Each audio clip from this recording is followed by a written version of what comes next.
Two things. I think collaboration and curiosity are the most important things for me when it comes to my work with an individual. I never want to assume that I know someone else's experience. I think it's taken a lot of work, and I think it can be hard for me to not try and assume or guess that I know what someone else is experiencing. So I really try and go in with a blank slate so that I can be able to fully kind of understand their experience. And then we bring our own biases into the room and kind of have these assumptions of like, oh yeah, I know how that feels.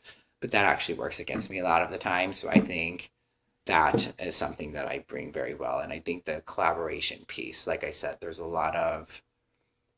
think a lot of times we have an idea of what we think people should and shouldn't do. And I had to initially work actively hard to kind of throw that out the room because what I might want for someone else's life is not what they want. And at the end of the day, all that really matters is kind of their preferences.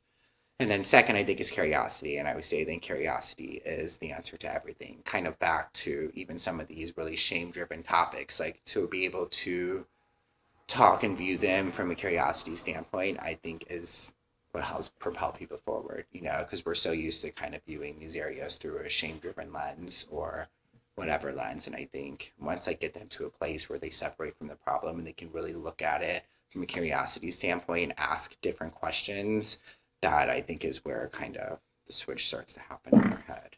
So, yeah.